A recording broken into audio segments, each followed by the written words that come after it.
Ang ating pong topic sa umagang ito ay pinamagatan po natin grace at every turn. Nung mga nakaraang linggo po, sinabi ni Pastor Mark yung abounding grace ng ating Panginoon. Yung hindi natatapos na biyaya o mas kilala nga sa atin na sukdulang biyaya. Sino po nakakaalam nung kantang sukdulang biyaya? Parang ano na nga, national anthem na lang FCC Manila yan eh. Yung sukdulang biyaya. Dito po sa next slide, makakita po kayo ng picture. Ayan, may picture dyan. Sino po dito mahilig mag-travel? Ayan, mga mahilig gumala, mag-rides. Gagala, pupunta ng Rizal, pupunta ng Batangas, mga floating cottage. Ayan. Pupunta ng Puerto Galera, Puerto Princesa, Boracay. Talagang nag-iipon ka pa dyan eh. Tama po? Yung iba nga po, aminin po sa mga nagtatrabaho, kabisado ang holiday. So, kahit mga estudyante lalo na mga estudyante, yan walang pasok bukas. Opo yan. Sabi po dito, sa Wednesday daw po, walang pasok. Hindi ko po alam kung bakit. Pero wala daw. Ayun, Chinese New Year daw po. Ako nga, hindi ko alam. Pero yung mga nandito, alam na alam yung holiday eh. Tapos po, di ba, minsan, dati po nakabilog sa kalendaryo, pero ngayon nakalagay na sa notes. Tapos i-alarm na lang. Tapos magsiset na yan. Lalo na yung mga magkakaibigan, co-workers, magtotropa, magsiset na yan. Ayun, gala naman tayo sa bakasyon. 3 days, 2 nights. Yung mga po, di ba? 2 days, 1 night. At madalas po, pag Pinoy, drawing. Tama po ba? Kapag nagplano po tayo, minsan, drawing po. Tama? Talagang meron pa po dyan, pag nag-travel, may GC pa. Sino po dito gumagawa ng GC kapag aalis kayo? Kanyari, pupunta po kayo ng Boracay. Gagawa kayo GC, magkakaibigan, no? Yung family niyo gagawa ng GC. Tapos may lagi mangulit doon, ito dadalin mo ha. Tapos ikaw, ito yung lulutuin mo. Ito yung dadalin, nandyan na ba yung gamit ni ano? Tapos kapag isang araw na lang po, madalas, sasabihin, o kaya pag paalis na kayo, meron talagang isang tao magpapaalala, nadala mo ba yung yung damit? Nadala mo ba yung ganito, ganyan? Nadala mo ba yung... Sino po kayo? Madalas nanay no? Pagka family bonding, madalas nanay nagpapaalala sa atin. And then, we prepare a lot, mga kapatid. Lalo na kapag long road trip. Pag road trip, pupunta ka sa malayong lugar, hindi naman pwedeng dala mo lang sarili mo. Hindi ka magpapalit ng damit, di ba? Pagpunta mo doon. Magdadala ka po, mag-prepare ka, tama po ba? And you will enjoy hindi lang yung destination, but also the journey. I-enjoy mo siya, lalo na kapag naka-private na sasakyan kayo. Ang problema po sa atin, kapag naka-van po, madalas po, tulog, di ba? Mga nakanganga, pagka bumabiyahe, di ba? But, alam niyo po, during our mission class, naalala ko po dati, meron po kaming pinuntahan sa Bicol. Particularly sa Siruma, Camarines Sur. Medyo malayo po siya. And, ilang oras po kaming bumiyahe? Wala niyo pong ilang oras po kami bumiyahe. 10 hours?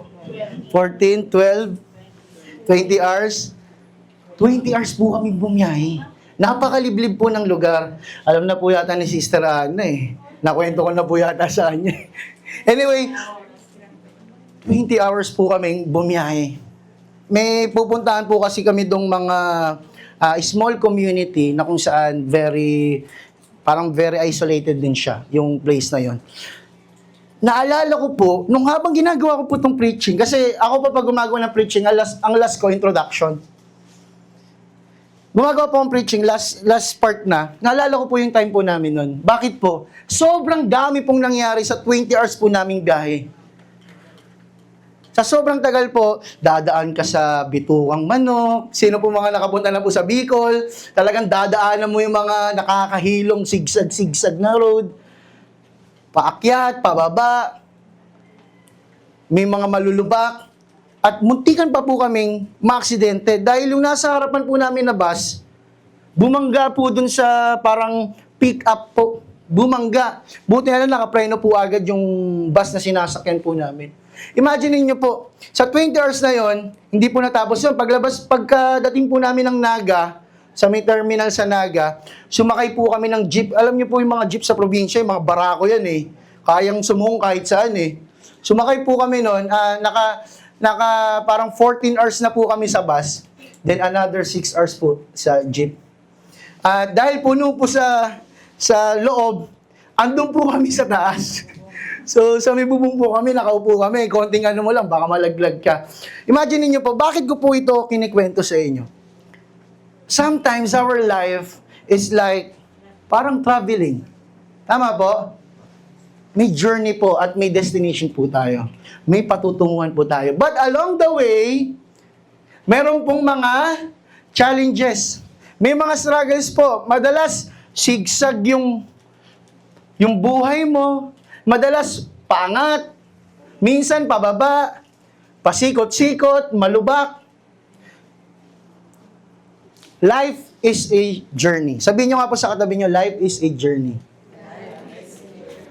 Ang arte po ng pagkakabigkas. And, alam niyo po, tayo po pagtatanungin, what is your unforgettable moment? Madalas, ang sasabihin mo dyan, nung nag-swimming kami sa ganito. Nung nag-travel kami, nag-hiking kami sa ganitong bundok. Madalas po ganun eh, di ba? Kung saan tayo nag-travel, yun yung most unforgettable moment po natin. And this story po, na binasa kanina ni Pastor Mark, is yung kwento ng buhay ni David. And yung kwento po ng buhay ni David ay hindi lang basta patag na daan.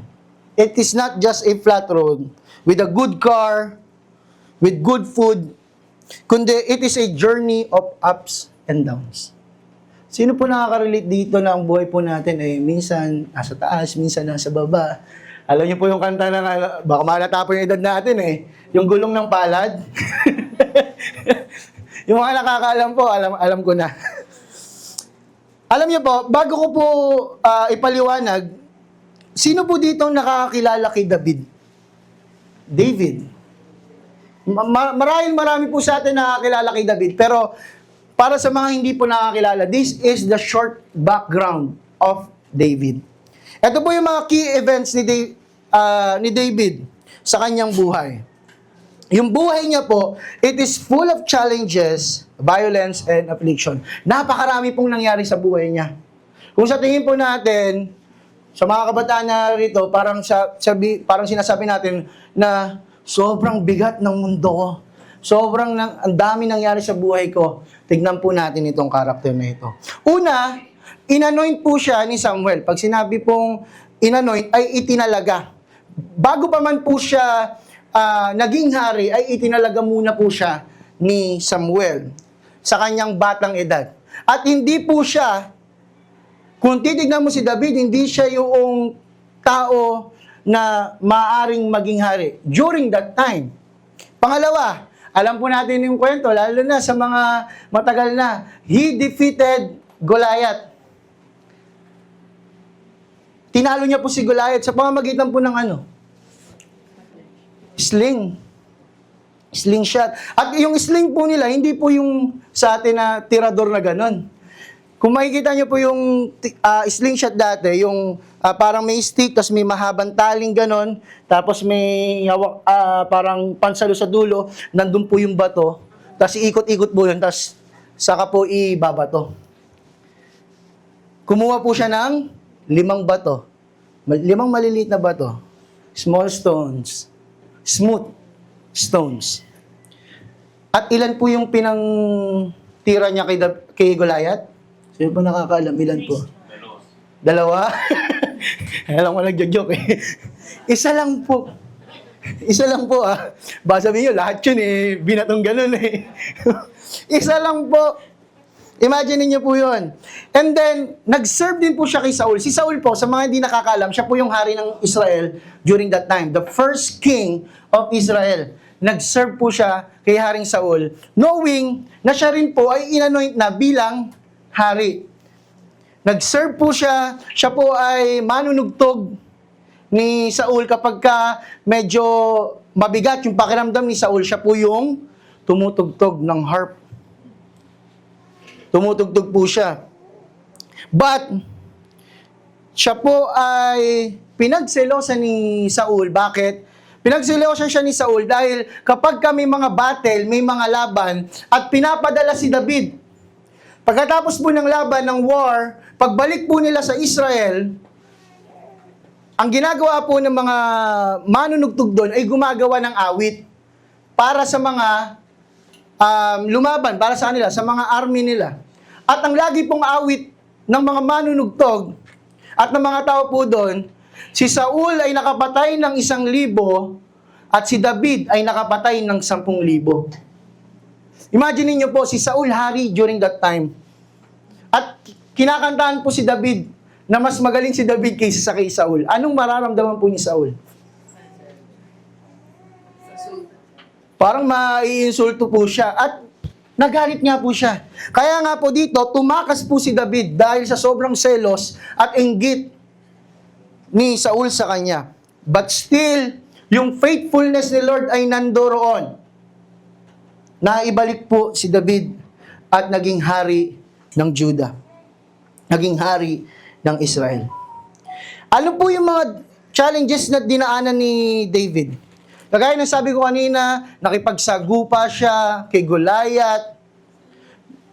Madalas po siyang, dahil siya ay isang pastol, isang shepherd, madalas kailangan protektahan niya yung mga tupa sa iba't ibang mababangis na hayop sa paligid niya. Kaya sanay na sanay po si David sa mga challenges. To the point na kahit siya po ay papatayin na nung hari ni Saul, hindi po siya lumaban. Dahil alam niya na may purpose ang Diyos sa kanya. Alam niya yung purpose niya. Dahil nung una pa lang ay inanoint na siya ni Samuel. But still, kahit gaano pa po, tinitignan natin si David as mabuting tao, mahusay, maayos na tao, but still, he sinned against God. And the famous sin that he committed ay yung sin of adultery with Bathsheba. At hindi lang po doon natapos, hindi lang po siya nangalunya, kundi ipinapatay pa po niya yung asawa ni Bathsheba, si Uriah. Ang ginawa niya, sa mga hindi po nakakaalam ng kwento, sinama niya sa unahan, si Uriah, unahan ng battle para unang mamamatay. Imagine niyo po, yung sin niya ng adultery, nagbunga po ng murder. Dahil lang po dun sa desire niya na makuha itong babaeng ito. Sa mga lalaki po dyan, yan po, dyan po tayo madalas na, nahuhulog. Kidding aside mga kapatid, ang gusto ko pong sabihin, David's life is not perfect. Hindi po perfect. Tignan nyo nga po yung katabi nyo. Sige, tignan nyo po yung katabi nyo. Tingnan mo ako. Sinabi ko po, tignan nyo lang. Perfect. Nag-react po kagad kayo. Perfect dito. Perfect yan, no? Perfect dito. Mga kapatid, gusto ko pong sabihin sa inyo that David's life is a story of God's grace at every turn. May mga times na hindi po natin nararamdaman na parang kumikilos ang Lord sa buhay natin. At may mga times na nararamdaman natin yung pagkilos niya. Pero number one, na dapat po natin maintindihan, grace is love manifested. Sabi niya po dito in English, binasa po kanina ni Pastor Mark sa Tagalog, but my love will never be taken away from Him. Ano po to? Sinasabi po ng Diyos kay David na yung pag-ibig ko, sabi sa Tagalog, paglingap, napakagandang word. Paglingap ko kanino? Hindi kay David, kundi kay Solomon, sa anak po ni David. Ganon yung pag-ibig ni Lord. Hindi lang kay David yung pag-ibig niya, pati sa anak po ni David ay hindi magbabago. Ang sarap po nun. Di tulad ng nangyari kay Saul. Magiging matatag ang iyong sambahayan. Dahil dito po sa chapter po na ito, gustong gawan ni David ang ating Panginoong Diyos ng templo. Sabi niya kay Lord sa verse 1, Lord, oo nga no, mula nung iligtas mo kami from Egypt hanggang ngayon, wala kang sariling tahanan mo. Palipat-lipat ka, nasa tent ka lang, nasa tabernacle ka lang, pero wala kang fixed structure. At ito po'y naging tugon ni Lord sa kanya. Magiging matatag ang iyong sambahayan, ang iyong kahari ay hindi mawawaglit. Nung sinabi po ito ni David kay Lord, si Lord nangusap po sa pamamagitan ni Nathan. Si Nathan po, best friend ni David at propeta. Pag sinabi po nating propeta, tagapagsalita po ng ating Panginoon. So sinabi niya kay David, at pinaalala ni Nathan, yung faithfulness ng Diyos sa buhay niya. God recalls His faithfulness to David. At alam niyo po ang sabi, kung paanong naging faithful si Lord kay David, ay magiging faithful si Lord sa kanyang anak. Kung paanong sinamahan si David, saan? Mula sa pagkabata, nung siya po ay shepherd pa lang, hanggang sa pagiging hari, maging nung time na siya po ay nangalunya, sasamahan din po niya si Haring Solomon. Ganun po yung pag-ibig ni Lord. Hindi lang ikaw, damay pati yung mga tao sa paligid mo. Point to ponder. Sa kabila po ng ginawa ni David, madalas sa kanyang buhay, alalahanin po natin na hindi siya perfectong tao. Kanina, sinabi ko lang na tignan mo yung katabi mo, sinasabi pa, almost perfect. Nambubola pa po eh. para perfectong tao. Ngunit, ano pong sabi dyan? Minahal pa rin siya ng Diyos ng ano po? Ng anong klaseng pag-ibig? Walang hanggan. Maaaring yung kaya lang ibigay na pag-ibig ng nasa tabi natin ay lifetime.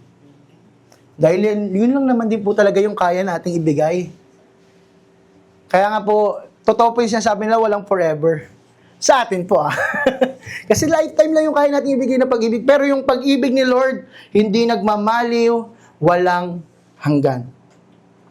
Despite of what David did most of his time, God loved him with an everlasting love. Alam niyo po, love does not seek reward.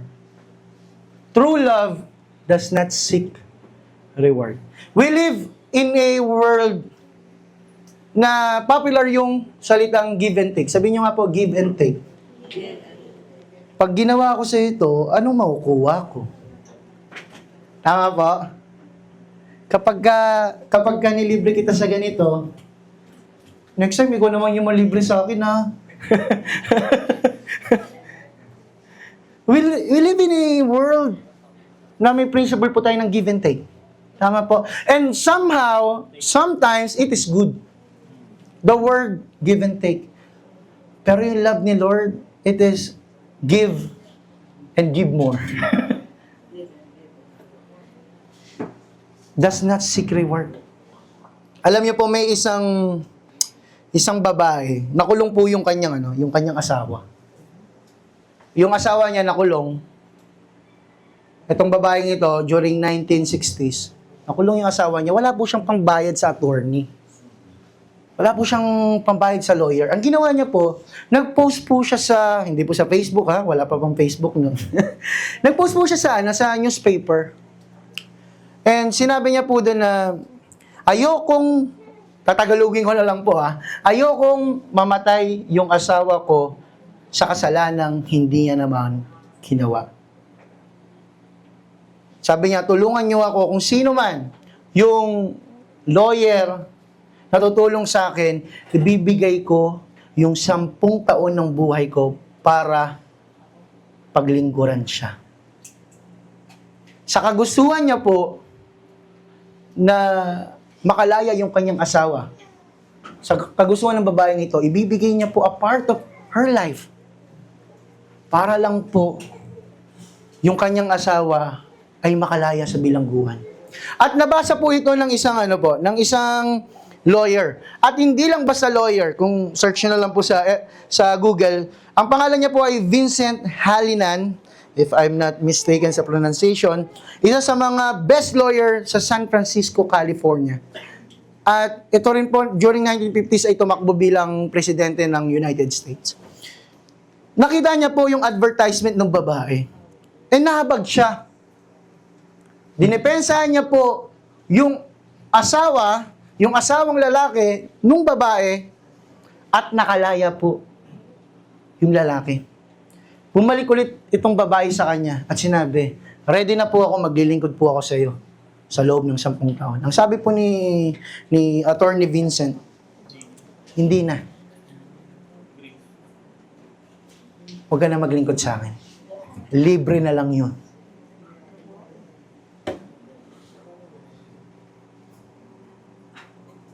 Ang sabi niya lang, I am satisfied that I have saved an innocent man. Sabi nung lawyer. Na-satisfy siya na nakasave siya ng isang inosenteng tao. Parehas, kung titignan po natin sa story, parehas yung taong ito, si Attorney Vincent at yung babae, they both have selfless love. Love na hindi po humihingi ng kapalit. Kaya po ba natin? Maaring kaya po natin. Tama po? A portion of our life, we can, kumbaga, ibigay sa ibang tao, a portion. Pero siguro mahirap or we will struggle if we give our whole life to another person. Lalo na po kung hindi inosente. Ito po, inosente. But here we are, mga kapatid, we as Christians, we know a stronger kind of love. A love that gives the ultimate sacrifice. And who is He? He is Jesus Christ. Sabi po dito, the greatest manifestation of God's grace is through the love of Jesus as He sacrificed Himself on the cross. Kaya alam niyo po, lagi ko po sinasabi, pag nakita po natin ng cross, mga kapatid, inuulit ko po, hindi po yan panakot. Ang cross po, hindi po yan panakot sa masasamang espiritu. Nakasanayan po natin na pag ang cross, parang may multo dito. Hindi rin po yan parang anting-anting, na kapag sinuot mo, parang may magical powers ka. The cross is the symbol of Jesus. Yung pag-ibig ni Jesus. Ayan po yung meaning ng cross. Hindi po yan basta parang agimat o anting-anting na kapag ka ginanon mo, ilalayo yung masamang espiritu. Ang may trabaho po nun, banal na espiritu. Tandaan po natin, the symbol of love, hindi po yung mga ganyan ha. Alam po na. O kaya ganyan. Yung iba, half heart. O kaya ganyan. Ang symbol of love as a Christian, ano po? Ano po ulit? The cross. The symbol of God's love. Ano po ang tugon ni David? Ang tugon po ni David sa pag-ibig ng Diyos ay pagsuko ng buhay. Mga kapatid, ito pong tanong na ito ay sagutin nyo lamang po sa inyong mga isipan. Talaga po bang sinuko na natin ang buhay po natin sa Panginoon? Isang bagong puso. Ano po yung tugon po natin sa pag-ibig ng Diyos? Pangalawa, mga kapatid, grace is life redeemed. Hindi lang po pinapakita ng Diyos ang kanyang biyaya sa pamamagitan ng pag-ibig, kundi sa buhay na tinubos at buhay na nagbabago.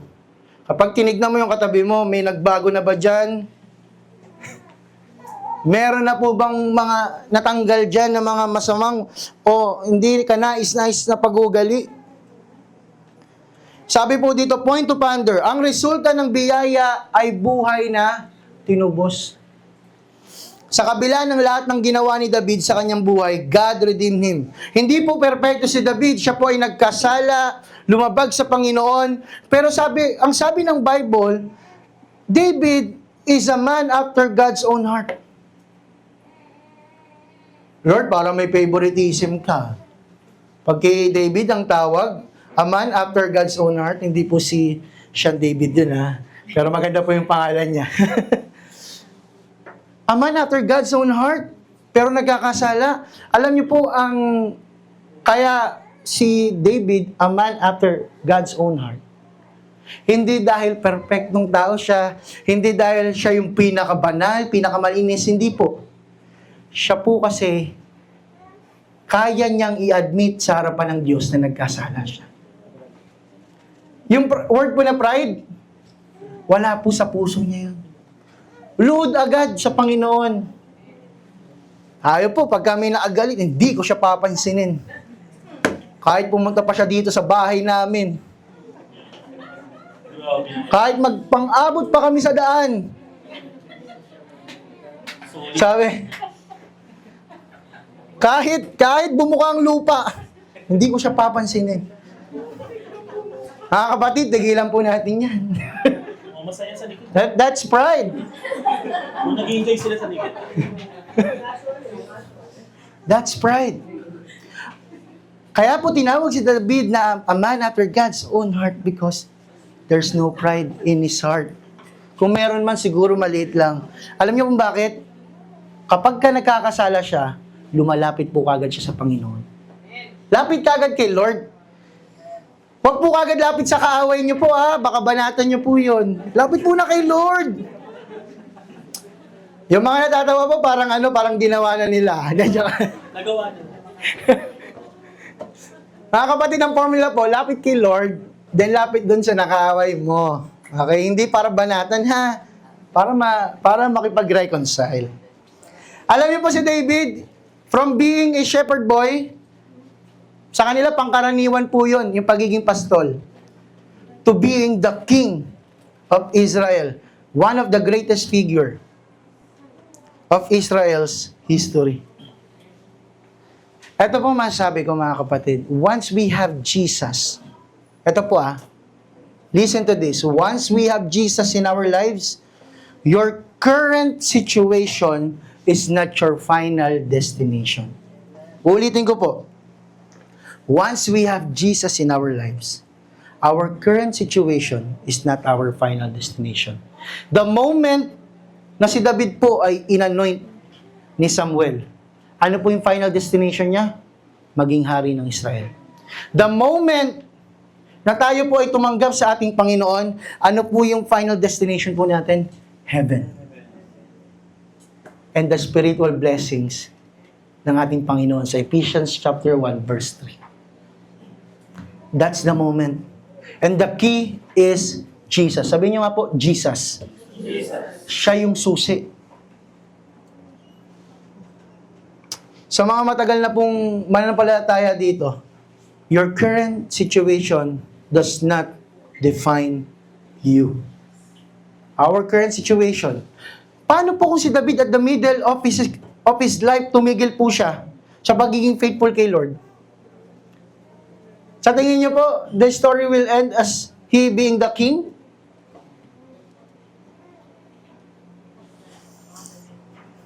We look at the now. Tayo po tumitingin sa ngayon. But God sees all. Tandaan po natin mga kapatid, grace changes everything. May kanta nga po dyan ng Victory, grace changes everything. There's no sin too deep. The cross declares, it is done. It is finished. Pero, yun ba yung topic next Sunday? Napangunahan ko na no? Mga kapatid, Jesus is the key. Hindi po siya susi na parang susi siya para malaking treasure chest. Hindi po ganun. Susi po siya para sa kaligtasan po natin. Application. All of us here did something terrible in the eyes of God. Wala pong exempted. But God seeks those who are ready to be exposed of their sins before God. Ready ka ba na ma-expose yung kasalanan mo sa harapan ng Panginoon? Ready ka ba na i-admit sarili mo, Lord, nagkasala ako sa iyo, patawarin niyo po ako. David was ready. Are you willing enough to say right now that you have sinned against Him? Only those who are humble enough can experience the salvation of our Lord. Jesus alone can give us eternity. Only Jesus can redeem our life. Only Jesus brought us this far. Kaya po tayo nandirito pa because may plano ang ating Panginoon sa buhay po natin. So, grace is love manifested. Grace is life redeemed. And lastly, grace is hope restored. Alam niyo po, at the end of the scripture na binasa po, anong sabi po ni David kay Lord? Ito pong sabi niya, wala na akong masasabi sapagkat kilala niyo ang inyong lingkod. Mga kapatid, ang bawat isa po sa atin dito, kilala tayo ni Lord. Kilala ka niya mula ulo hanggang paa. Hanggang sa kalalim-laliman ng puso mo, kilala ka niya. Maaaring yung mga nasa paligid po natin, kilala lang po tayo on a surface level. May mga tao po na kilala tayo in a intimate level. Pero wala pong ibang nakakilala sa atin gaya ng pagkakilala ni Lord sa atin. Alam niya. Iisipin mo pa lang, alam niya. The thoughts, the actions, alam niya. In verse 21, sabi niya, ayon sa inyong pangako, niloob niyong maging dakilang inyong lingkod. May pangako ang Panginoon kay David. Mula po nung inanoint siya hanggang sa maging hari siya. Pero hindi po yun yung parang nag-jump lang, shepherd, tapos tumalon lang, naging king na, hindi po ganon. Ang process, ang gawi po ni Lord may process. Sabi niyo nga po process. May process po. Gusto po natin kasi dito na. Gusto po natin nakatalon na naka-jump na agad In verse 22, napakadakila mo, Panginoong Yahweh. Wala pa kaming nababalita ang Diyos na tulad nyo. Ikaw lamang ang Diyos. Sabi po dito, grace is like a light at the end of the tunnel. When there seems no hope, grace reminds our hearts that there is hope and that hope is found in Jesus. Jesus is the light. Alam niyo po, ang biyaya po ng Panginoon, hindi lang po kaligtasan. Yun pa lang po yung pauna na biyaya ng Lord. Ang isa pang biyaya ni Lord ay pag-asa. Hope. Pag-asa na ano po? Na hindi po ito yung permanent address po natin. Na hindi po ito yung permanent home po natin. This is only temporary. Sabi po dyan, ang mundong ito ay hindi natin tahanan. Eternity with Jesus is the final destination. Napaka-powerful po ng hope. Pag-asa. Meron pong ginawang experiment ang mga scientists during 1950s. May isang scientist and professor, ang pangalan niya po ay Kurt Richter, sa Johns Hopkins University. Nag-experiment po sila. Though this time, and yung lab experiment nila is very cruel dahil merong involved na mga daga. Ginawa po nila, nag-experiment po sila to see the effect of hope has on those undergoing hardship. Ang ginawa nila, mayroong lalaganan ng tubig, sabihin natin planggana, 2 planggana, may tubig, tapos may 2 groups or sets of rats. Yung unang set, nilagay po nila sa planggana ng tubig at hinayaan lang po nila doon. Nalunod po yung mga daga. Isang oras lang po, nalunod na yung mga daga.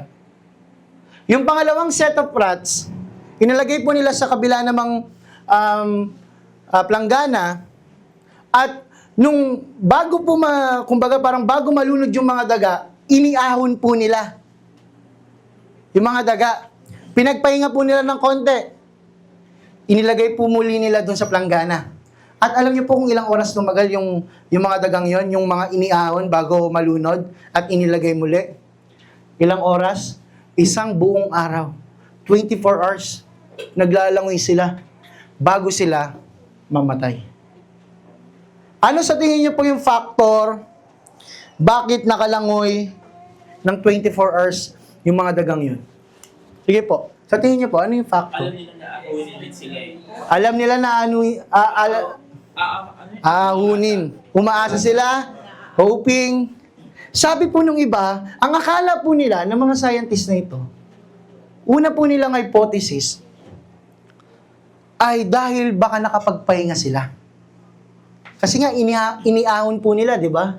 And then inilagay muli, pinagpahinga. Ang kala nila, una po nilang parang hypothesis, ay baka nakapagpahinga tong mga to, kaya tumagal ng 24 hours. But then again, nung inulit po nila sa iba't ibang species, kaya po, ang conclusion nila, kaya daw tumagal because alam nila, in their instinct, na merong magsisave sa kanila doon. Magsasalba sa kanila. And that is the power of hope.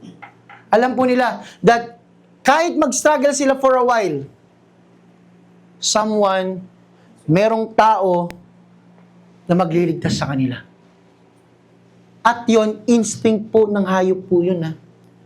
But that's the power of hope. Kaya po nilang tumagal ng 24 hours dahil sa instinct po nila, merong magliligtas sa amin dyan.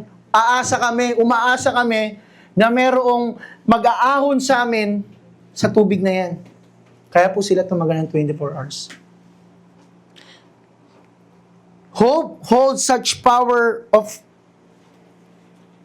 doon sa mga unthinking, sa instinct lang, nung mga dagang yon. But yung hope, it has a greater power and effect in our lives. Why?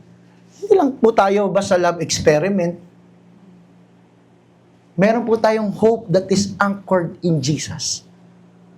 At yung hope po na yon, siya yung hope na kahit anong mangyari po sa ating buhay, katulad po ng mga dagang ito, aawunin po tayo ni Lord sa kung ano pong sitwasyon yung pinagdaraanan po natin. Alam niyo po ang sabi nung professor na yon sa English, the situation of these rats scarcely seems one demanding fight or flight. Hindi raw po siya matter ng tatakbo ba, hindi po siya matter ng lalaban ba yung mga daga o susuko na lang.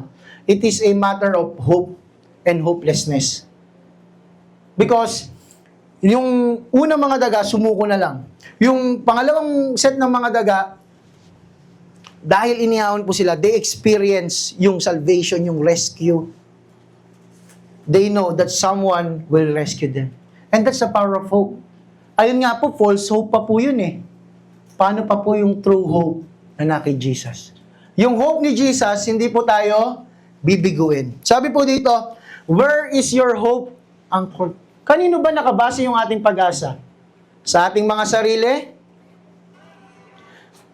Sa ating mga kasama sa buhay? Sa ating mga minamahal?